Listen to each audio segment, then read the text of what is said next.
Good evening, dear audience of Conflict and Resilience Research Institute Canada. On behalf of the Institute, I welcome all of you to our wonderful session of Project IDEA. IDEA stands for Identify, Demystify, and Empower Ukrainian Diaspora in Combating Disinformation Coming Out on Ukraine War. Before I begin and introduce our valued guests today, let me do the treaty recognition. Conflict and Resilience Research Institute Canada is located on original lands of Anishinaabe, Cree, Ojibwe, Dakota, and Dene peoples and on the homelands of Métis Nation.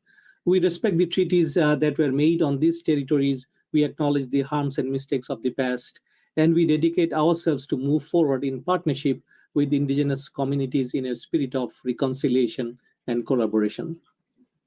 Dear audience, this is the 16th episode of our Project IDEA. Project IDEA is supported by Department of Heritage's Digital Citizenship Contribution Program. The objectives of this program is to help develop tools and skills necessary to better equip Canadians in the face of disinformation and other related online harms and threats to our country's democracy and social cohesion.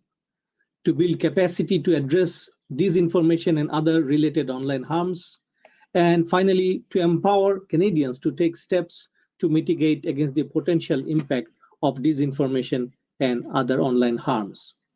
Project IDEA has three parts. In first part, we are analyzing and determining trends and propaganda through artificial intelligence driven tools. Secondly, we would like to demystify propaganda through subject matter experts and lived experience of people like you. And finally, we would like to conduct 5 workshops to empower young Ukrainian and Russian diaspora here to educate about the danger of online propaganda and disinformation.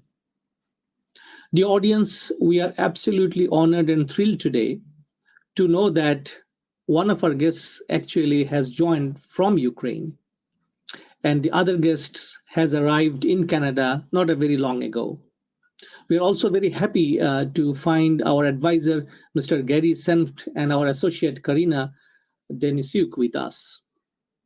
So let's dive into the discussion. And first, our speaker is Anastasia Bliskun, and she has arrived not very long ago in Canada, and we are so happy to have her with us. Welcome, Anastasia, to the show. Hi, everyone. And then, thank you so much. And then we have Ina Malisevska from Ukraine, and it is middle of the night in Ukraine, past midnight actually. So Ina Maliska, welcome to our show as well. Thank you so much. Thank you. So now I would like to share with you the conduct of our today's session. In 2 parts, we'll do that this evening. First part, we would listen to Anastasia and Ina about their experience of the war and information and disinformation. And finally, with our advisor, Mr. Gary Senft, Karina, and I, we would be engaging them in a dialogue. Before I finally hand over the stage, let me also remind our audience that this particular session is also part of the Peace Days 2022 festival. Peace Days is planned to open up space for peace builders and peacemakers to come together and work together to build a better future for Canadians, both locally and globally. With this little bit of introduction, let me now hand over the stage to Anastasia Bliskun. Ma'am, floor is yours. Please go ahead. Hi, everyone. So my name is Anastasia Bliskun. I was born and raised in the smallest and now the safest city in Ukraine, Chernivtsi. So I am 23 years old, and 2 months ago I came to Canada for the program, the Canada-Ukraine Authorizations for Emergency Travel. What do you want to know? Maybe you have some questions? Absolutely, absolutely. So, if you just let us know about your experience of moving into Canada, and I know that you are hosted by our advisor, Mr. Gary Sem's family. So, how do you find your experience moving out of Ukraine to a new place? How does it get into your day-to-day life here in Canada? If you just share with our audience. Sure. So the process of getting a visa was not difficult, and currently Ukrainians have to wait for a visa for 2 months, as there are like a lot of applications. So the adaptation process was not as painful, since I was hosted by my beautiful host family, Gary Sant and Darcy Sant. And well, of course, it's difficult to start life from the scratch, but Canadians are very kind people. So I've been here for 2 months now, and I haven't experienced any unpleasant moments yet. Fantastic. So, if you would also like to talk to our audience about how did you find the war itself? Because you moved 2 months back, that means around July and the month of July. So the war started in February. So what did you see in terms of war and the issues pertaining to war? Well, my city has never been bombed, thank God, but there is no safe place in Ukraine right now, and maybe not even in the whole Europe. So at the beginning of the war, everything was very unclear. We didn't have well organized air alarm system. It was not clear whether Russian soldiers would come tomorrow, whether the light would go out, or the internet, or water, or whether they would use nuclear weapons. So since we began to hear the air alarms more frequently, I decided to visit my older sister in Italy, and there I applied for a visa to Canada. Thank you so much. So we'll get back to you with more possibly topics. Gary, do you want to jump in here? Yeah, maybe I would just mention, Anastasia came under the program that the government has put in place that allows Ukrainians to be considered temporary residents. So it's interesting. So the status is not a refugee. The status is a temporary residence. And they're able to come to the country for 3 years and can actually undertake work as soon as they're able. And one of the things that we've been amazed at is the resilience of the Ukrainians who all seem to want very much to get working and to be productive in Canada when they're here. So it's been an amazing experience in that way.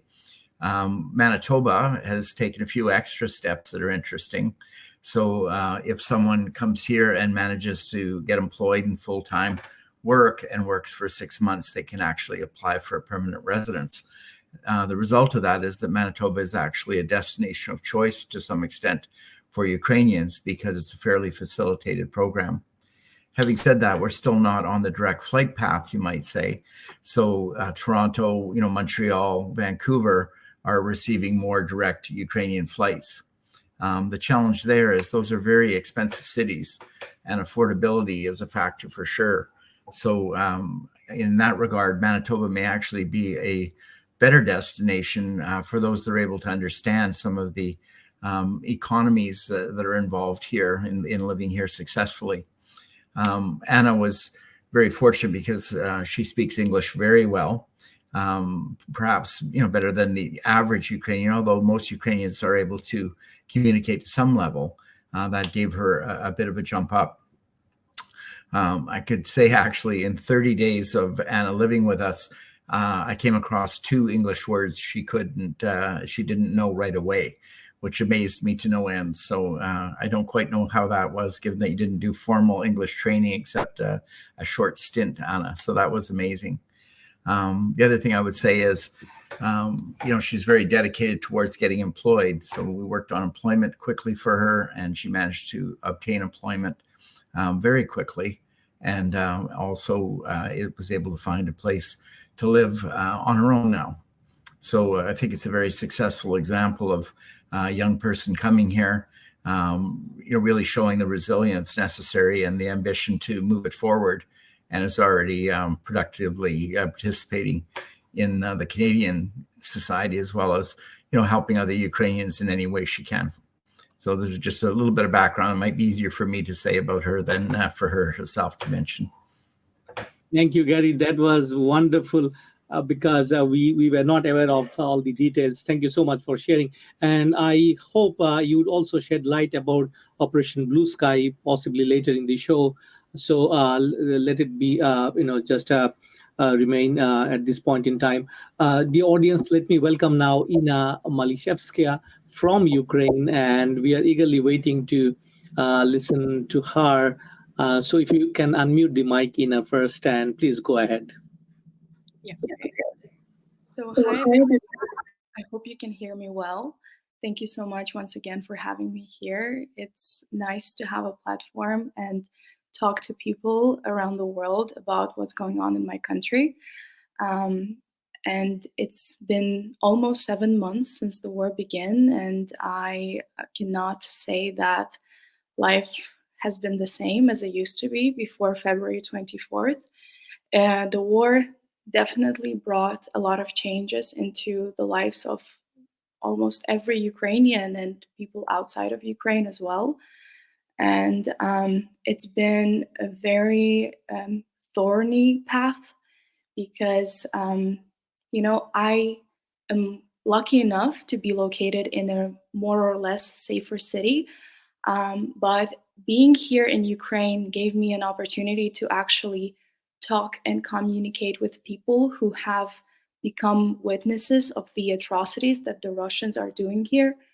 In the first few months of the war, I've hosted people from such cities as Kropyvnytsky, Kyiv, Kharkiv, and I've had a chance to talk to the people who were actually woken up to the sounds of bombings on February 24th.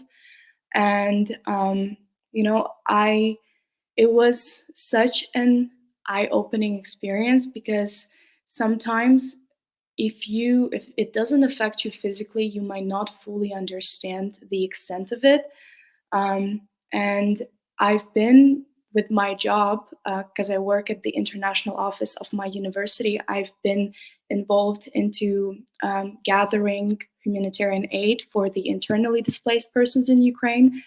And it's, I cannot even describe the feeling and the emotions that I got whenever I met a woman who escaped from her house in the city called Bucha that we all know of. And she had nothing with her. Like, she didn't even have a jacket. And she came to us and she was like, I only need a jacket because it's getting cold.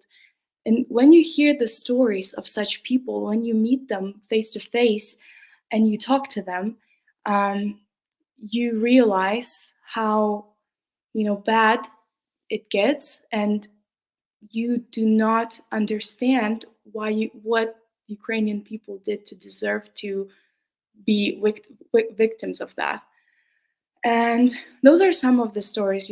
I've had a good amount of stories, but since we're talking about disinformation today, this is a huge part because I feel like this war, there is not only a physical front line where our soldiers are fighting, but there is an informational front line because there is so much resources and information and things shared out there that sometimes you might not be able to sort it all out and,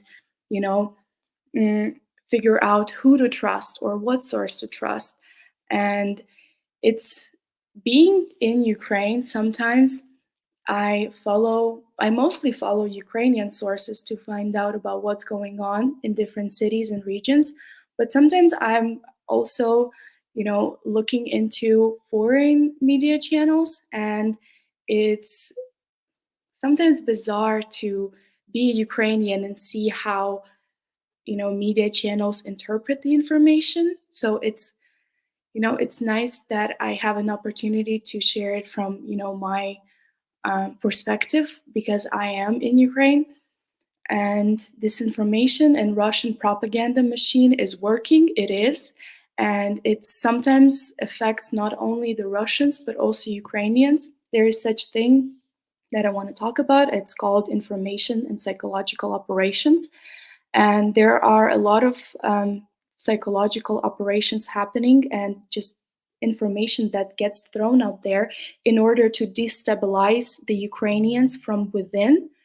And I personally had even arguments with my relatives and friends because, you know, when you are surrounded by so many sources of information on a daily basis, you find it hard and challenging to filter it all through. And sometimes you don't process the information that you get. And people tend to become more vulnerable and believe the stuff that are not true. And we've had situations with my friends that they just became, you know, kind of victims of this fake information. And we as Ukrainians currently, we are still at war, and the common enemy that we have is like Russia. And these information psychological operations that are thrown out there at the Ukrainians that are created by Russians, they are meant for Ukrainians to start looking for an enemy from the within. And it's difficult because, I mean, it's been almost 7 months, and I understand that people get tired because it gets, you know, stressful to be constantly circulating in this information, and it's affecting people mentally. And I just, you know, I feel like disinformation is such a important topic that we should speak on, especially also with Ukrainian people, because it's very important to filter out what you believe and what you don't believe.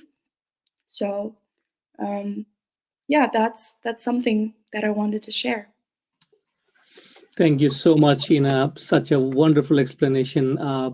And I was deeply listening and the way you explained how psychological operations have been launched by Russian propaganda machine and how it is impacting people on the ground. Absolutely understandable. So the audience, we are going to switch to a conversational mode now. And let me welcome first Mr. Gary Senft to have some of the discussions going on, and then I will also join. And if Karina has any observations or comments, please do join. Gary, please go ahead, sir.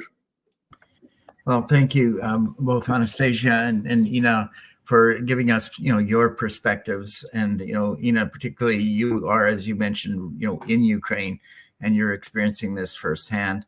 I've been amazed by the resilience of the Ukrainian people. You know, it's very clear that at the beginning of the war, there were many people in the world who felt it would be over in a matter of days. And so the ability to take on, you know, a superpower in what was an unprovoked aggression in a matter of days and start to stabilize the country after the first February 24th is you know, just quite amazing. But it of course will ebb and flow, you know, so it's a war that, you know, has lasted 7 months and may go on, you know, for some longer time period. I think at the moment, Ukraine is celebrating some successes, which again are amazing. How are you finding just the emotions of the Ukrainian people? Are they going up and down with, you know, each day sort of thing? Or there was actually a very interesting CNN report just on Kyiv and the fact that, you know, people are you know, living lives and doing things and managing to carry on despite the background noise, you know. So maybe just you're not in a big city, you're in a smaller city, I think. What is it like being in a smaller city? Okay, so I feel like before the war, nobody really knew that our city existed. I don't know. And I mean, as I said, it's the safest town in Ukraine because we're located only 30 minutes away, a car drive from the Romanian border. And during the first few months, there was I feel like we've had more internally displaced persons than the population of the town itself. And it was complicated to, make all things work accordingly and properly, because people had hard time finding accommodation. It was, we've had such a huge current of people coming and from all kinds of cities, and we've all tried to help, and it was difficult, but I felt like over the course of a few weeks, we've kind of figured out what to do. Our authorities started taking into consideration, and giving up, for example, schools in order to place more people. Um, so that's basically it in terms of living in the small town. But I wanted to kind of answer the question that you stated in the beginning in terms of the emotional roller coaster of the Ukrainians. Because we've obviously last week, when our armed forces began the counteroffensive in the eastern part of Ukraine, we've all been just fascinated, proud, and the feeling of pride is just undescribable, because we've been following the news with with such a just pride in our armed forces, because I don't feel like anybody expected that. However, it's been a roller coaster ride, because our armed forces, they indeed liberated regions, but the things that they find there is truly horrifying. Specifically, I want to talk about the most recent case, is the town of Izum, where the authorities found a mass grave of more than 440 people, and the dead bodies of the people show the signs of torture. And you are so before, when you're following the counteroffensive, your spirits are up, you feel proud. However, when you see what the Russians had been causing, what atrocities they had been committing within the occupied territories, it gets more scary, because there's still a certain amount of our land that is occupied, and we do not even have a clue what to expect once our army will liberate these regions. So it's it goes up and down all the time. It's a mental roller coaster for us right now.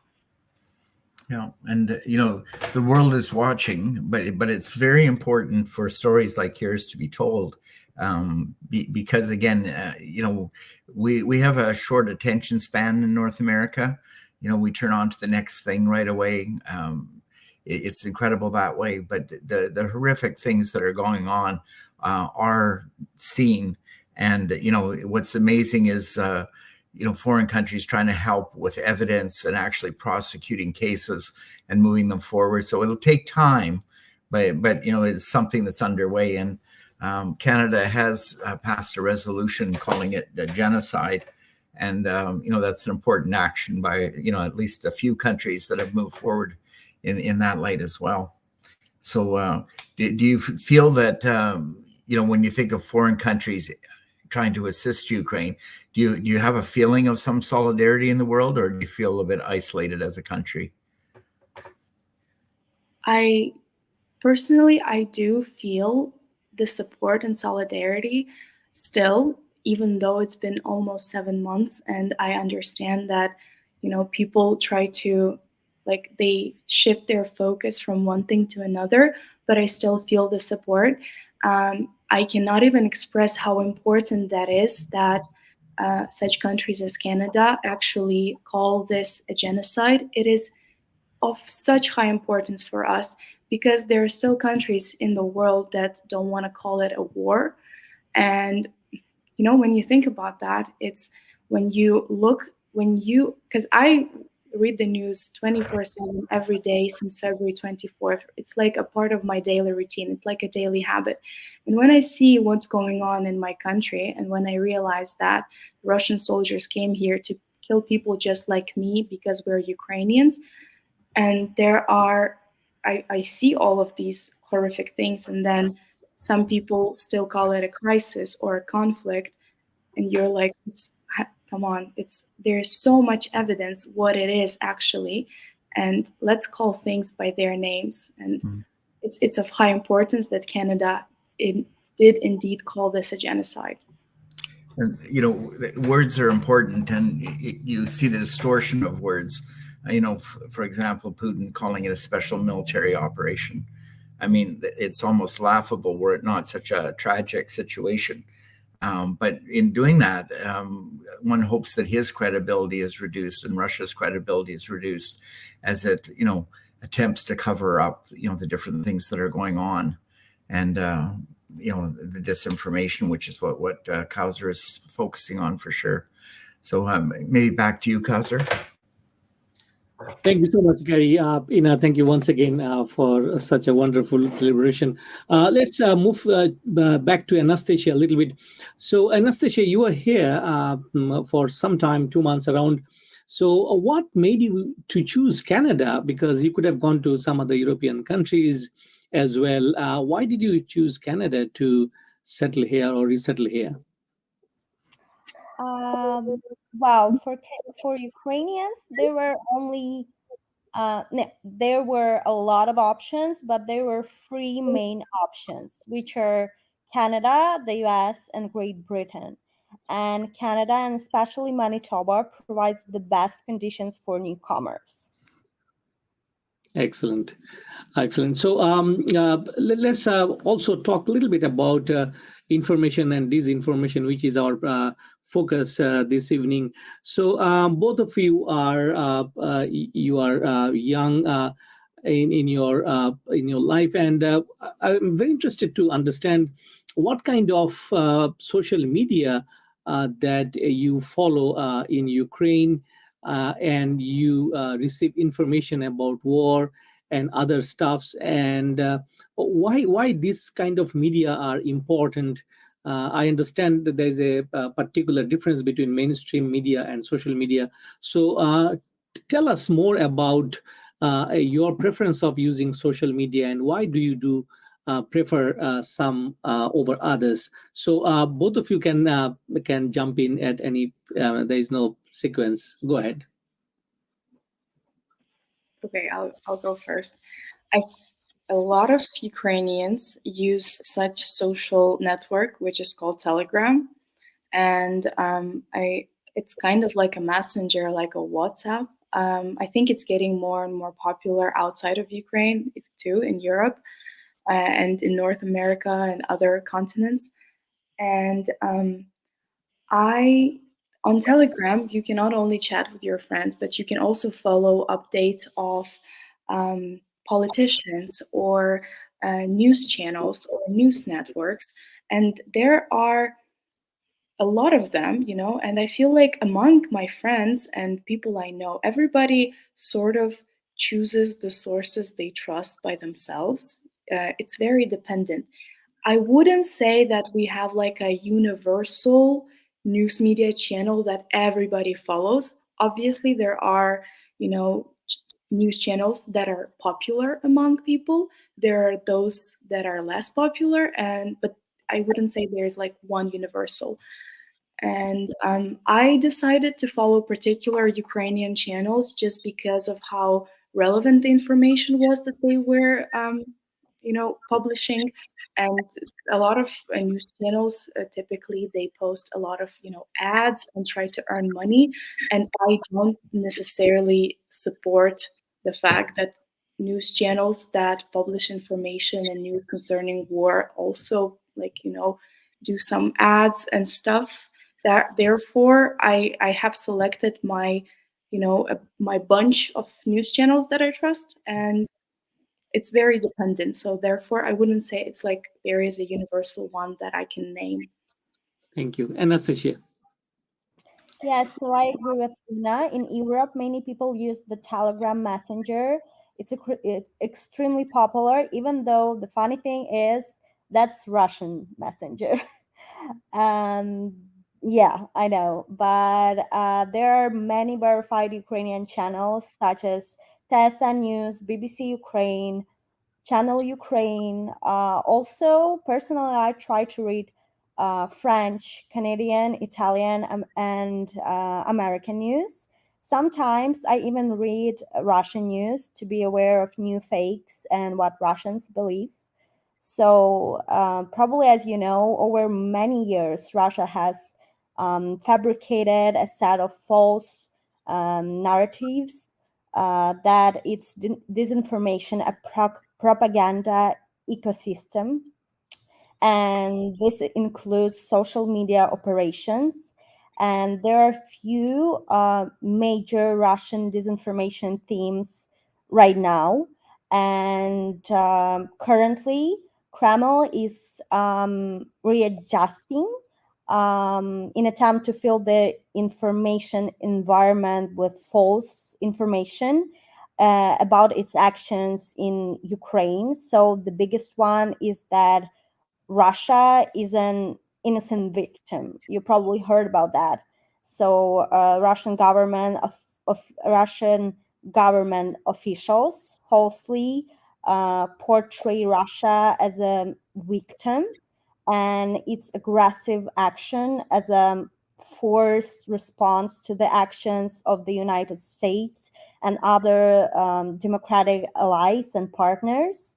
And why is it dangerous? So I spent a month in Italy, and since many Russians live in Italy, Italians tend to believe that war is all about dirty politics. It's all a political game in which America is involved as a third party, maybe. And actually, it is believed that America controls the government of Ukraine and decides everything for Ukraine. That's a wonderful segue to my next question, actually. So I'm now interested and would like to know your opinions and comments. Yes, we are aware of Russian couple of major broad trends of propaganda. Let's say propaganda theme, if we put it like that. So first one, in the beginning of February, March, we have seen a lot of discussion about denazification of Ukraine because Russian president himself and others, they eloquently said that they are doing their good work in terms of cleansing Ukraine from Nazis. So that is one I would like to like your comments on. And followed by a second point, which Anastasia alluded to, that West is controlling Ukraine, and Ukraine has become a puppet of Western government. So Russia has the legitimate right to, recover, or let's say, free Ukraine from Western yoke. So talk about these two broad themes, and what do you think about it? And I think that would give us a bigger perspective here. So again, just anyone can jump in. No sequence here. Go ahead. Okay. So in terms of denazification, I'm so glad that you brought it up because I mean that's my favorite topic to talk about with like people from abroad. Basically, if you think about it in a retro perspective, even if we start not only from February 24th, but from 2014, Ukraine and Russia before 2014 were thought to be brotherly nations, as a lot of people say. And suddenly, when Ukraine decided to choose a different direction and to move into more European side, to develop into and integrate into Europe, when we started to show more Western beliefs and values, out of a sudden, our, as people used to call brotherly nation, decides that there are, Nazis among Ukrainians and that they need to cleanse us.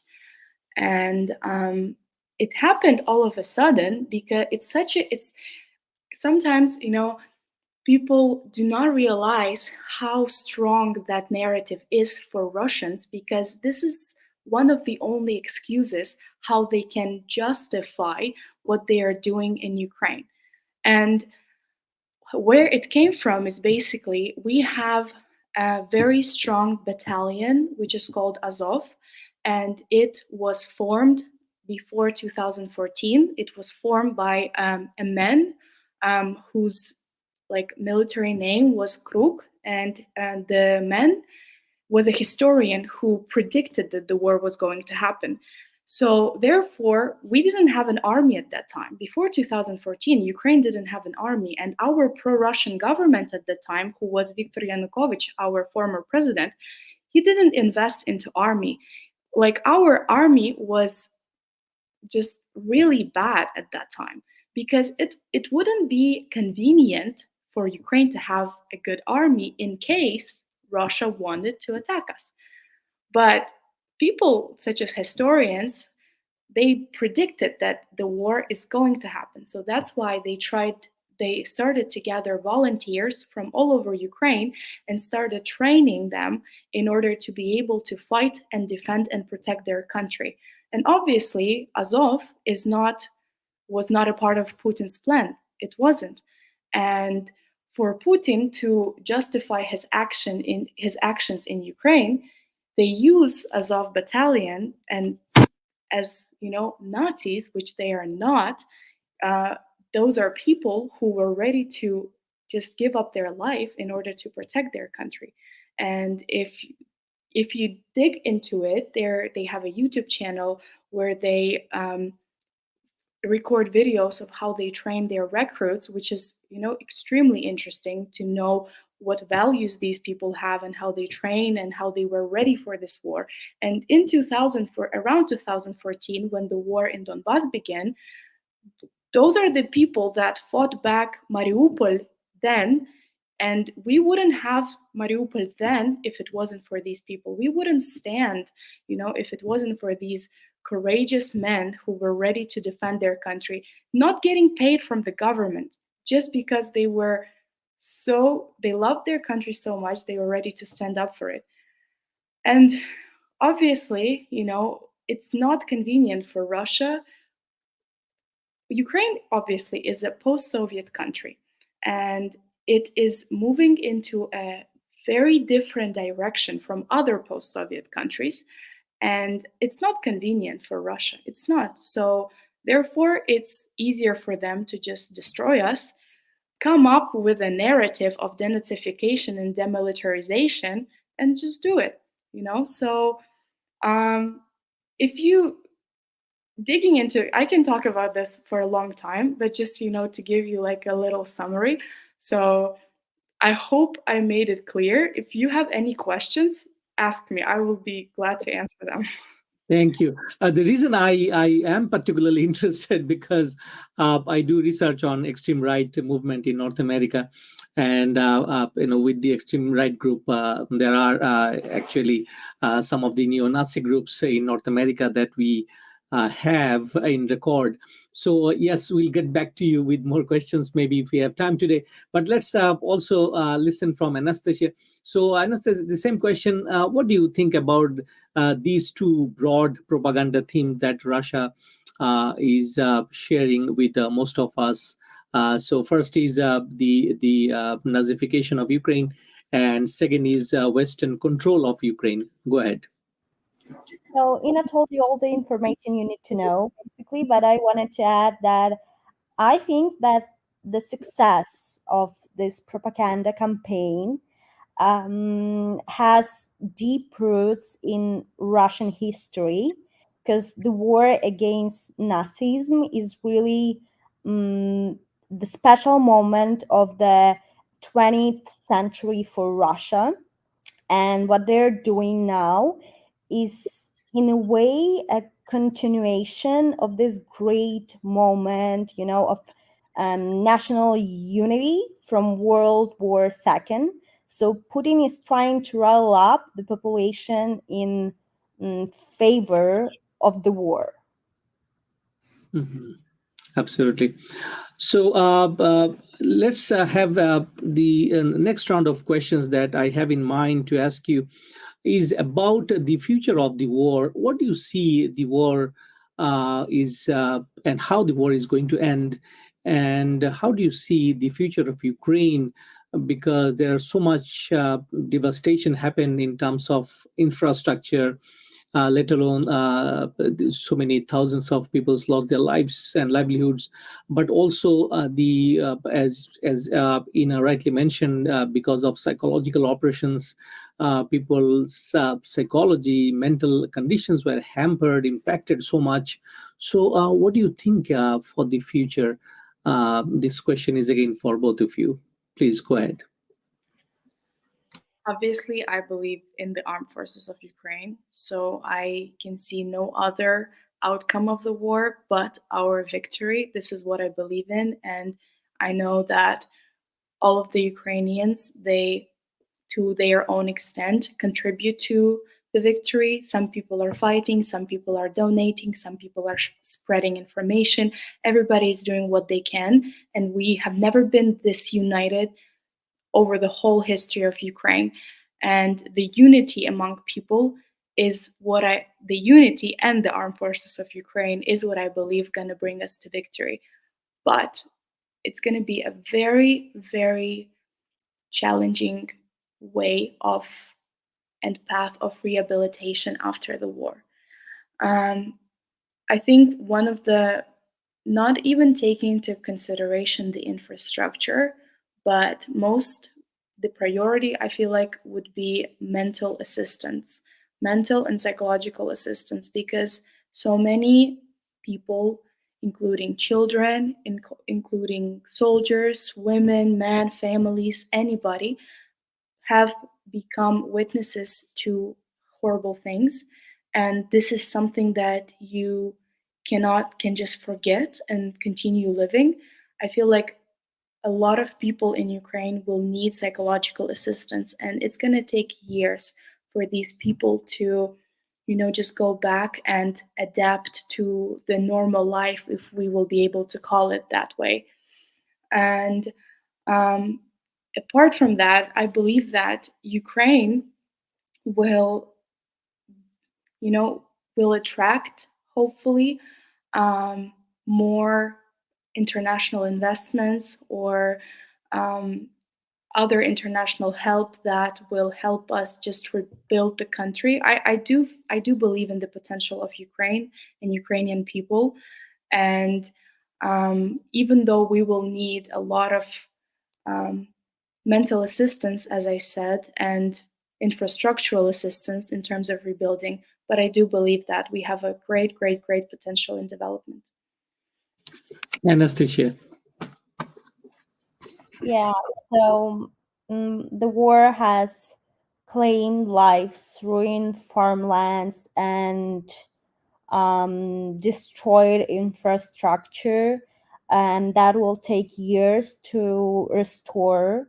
Thousands have fled the front lines, seeking refuge in Western Ukraine or crossing the border in hopes of finding place in other lands like me.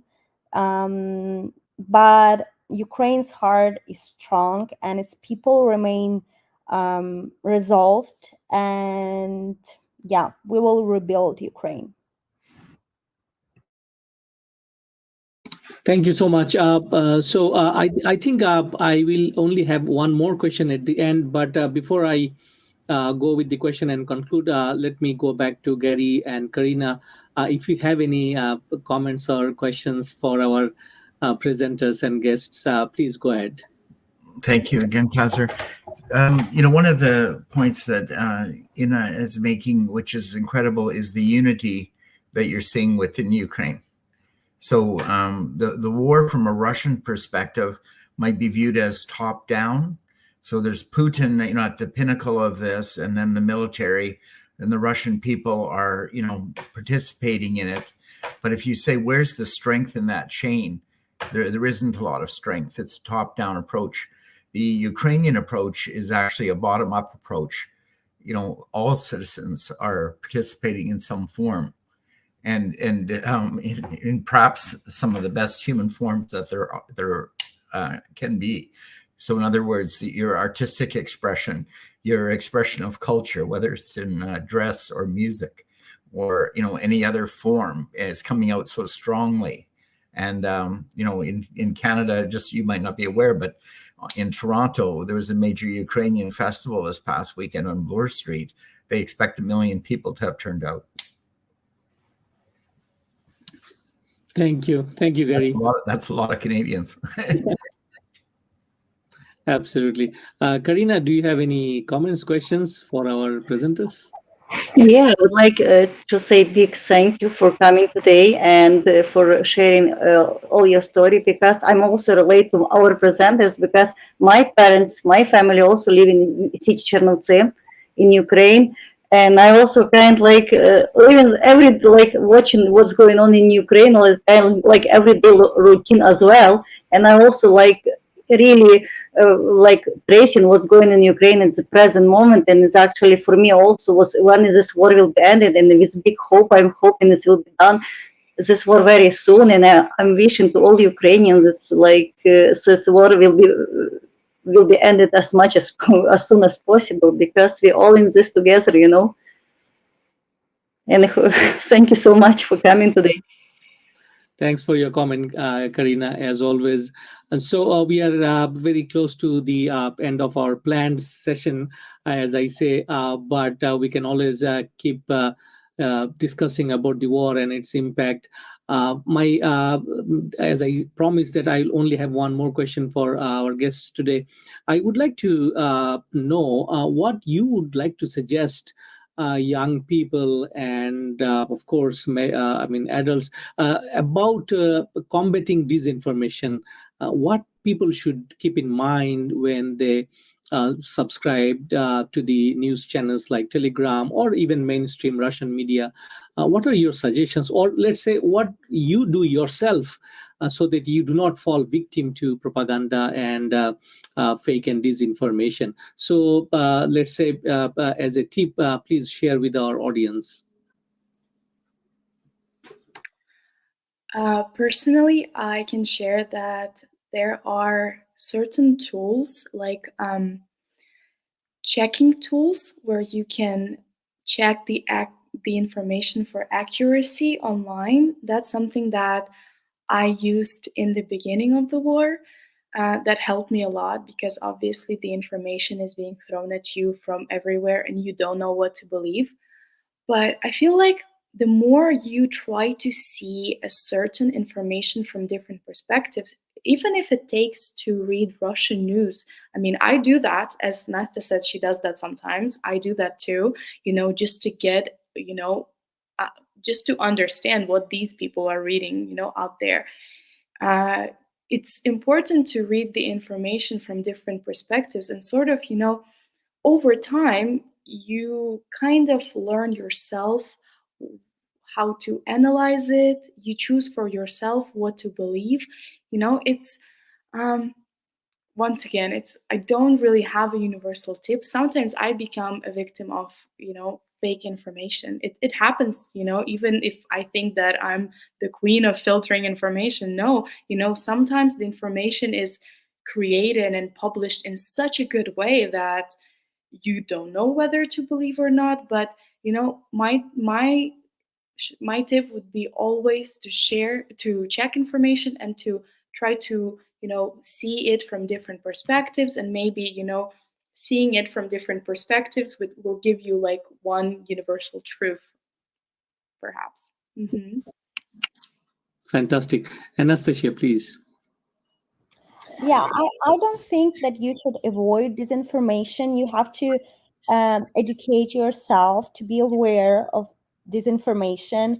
And as we do in Ukraine, not only me and Ina, but we read and we watch Russian news. So yeah, you have just to educate yourself. Thank you so much. Thank you. Once again, dear audience, we are about to close our session today. But before I close the session, let me summarize some of the key points that our guests shared with us this evening. First thing first is disinformation is unavoidable, as both the guests unanimously agreed and shared with us. But what we need to understand is how to really fight it back, because in today's world, information comes from millions of sources and we get overwhelmed with the information. But we need to understand and verify, cross-check, and there are lots of tools available in the web and so and so forth. But different perspective is important to verify the information coming from on Ukraine war. And most importantly, both the guests also mentioned that they do skim and read through Russian news media channels just to see what are being discussed in mainland Russia about the war itself. Second point, I deliberately ask our guests what do they see at the end of the war itself. And today we have just learned from both the guests today that they are really concerned about the post-war situation in Ukraine. A lot of trauma, and this trauma needs to be healed. And there are no the solution. It will take time. We all understand to heal from the war itself and rebuild the society, rebuild the infrastructure that are damaged heavily because of the invasion itself. And I think most important point, as Ina was explaining to our audience about the claim of denazification Azov Battalion, and these are a couple of topics are widely discussed in Canada. I would like to point out to Ina that we'll be very interested to bring you again to a little bit dive about this particular trend of claim, not only coming out of Russian machines, but also there are many us here in the West do follow Azov Battalion since 2018-19 when it was first established, or let's say we came to know. So this is one of the important points that we see here in Canada. Especially, I'm referring to one of the articles of Globe and Mails. It came out, I think, 3 weeks ago. That discrediting neo-Nazi claim is not good because there were presence of people with such ideologies in Ukraine. So I think it's paramount to understand Ina's and Ukrainians' perspective. How do they view this claim holding ground in Ukraine? And you have rightly heard that because of the patriotism of Azov Battalion members, Mariupol was sort of saved, and many of them lost their lives in this process, and many of them are captured, as we know, and currently being detained in Russia. So with all these important themes, I think today's session was super important, and we look forward to invite young Ukrainians like Ina and Anastasia again, because their ideas, their thoughts for the future of Ukraine is important.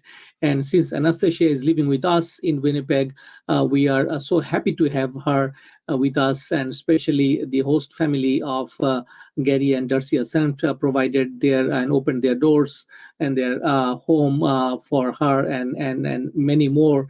And this is incredible situation in Canada. We always welcome people, those who are displaced for many reasons. And finally, as I say goodbye, I'd like to bring Gary Senft again here. If you would like to share a little bit about Operation Blue Sky and how it is helping a Ukrainian for resettlement in Winnipeg, Manitoba. Gary. Yeah, so there is a lot of good things going on here in Canada, and the Ukrainian Congress of Canada is doing an amazing job at rallying people on a whole number of levels. When you come to Winnipeg from Ukraine, you're actually greeted at the airport by volunteers who help orientate you, and then you get to stay at a hotel for a few weeks to get orientated. And then their volunteers are helping with, getting social insurance numbers and all these things. And one of the things that we're working on is called Manitoba Operation Blue Skies. And it is working with Canadians who in Manitoba would like to provide a homestay to someone coming from Ukraine and in needing a little bit of help. And I find it interesting because when I look at the internet and Ukrainians are coming, they say they need a little bit of help for the first time. is the expression that's used. I don't know if that resonates with you folks, but it's an interesting expression. So we try to have a month to 3 months of a stay with someone who can just help guide them and locate things. Some will be very quick, like Anastasia, who within a month actually was back on her feet and doing remarkably well, allowing us to bring in a few more. So actually on Tuesday, we're having 2 more young Ukrainians arrive who will be staying with us as well. So everyone can help. Anastasia mentioned that when we were setting up that she didn't have a table. That was why she was holding her phone for this.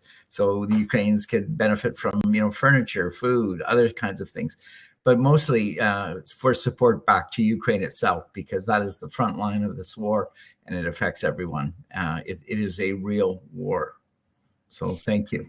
Thank you, Gary. Thank you so much. Dear audience, we would like to express our deep gratitude to both Ina and Anastasia for sparing some of their time to discuss about the war, its impact, and disinformation coming out on Ukraine war. So we would like to end this session by expressing our solidarity with the Ukrainian nation, Ukrainian people. We are beside you. And we never would like to say that war would end, and we would not, like many other scholars and experts, we would like to see that war ends quickly and the nation of Ukraine, comes back to their original self, which was before the invasion. And as most of you have mentioned rightly, Ukraine is a resilient nation, and that is one of the wonderful part that we have seen coming out of the war itself, how united the nation now, and it is going to prevail. And I think if we even take some of the current updates in consideration, I think the tide of war is changing in Ukraine. And I personally, having a background in military, I do see that it is going to change in a big way in coming weeks even, and we are going to possibly see a major change the way war is being fought within the Ukrainian territory. So with this little bit of thought, I would like to conclude this session. Thank you once again, Ina. Stay safe in Ukraine. Our thoughts and prayers with you, your family, and Ukrainian people always. And Anastasia, we welcome you once again to Winnipeg. Feel free to reach out. We'll be more than happy to extend our hearts and our homes together for you to enjoy and resettle. Thank you, dear audience. Stay tuned for our next episode. We are going to bring more people into discussion about the disinformation coming out of Ukraine war. And till then, enjoy rest of the night wherever you are. And thank you. Bye-bye.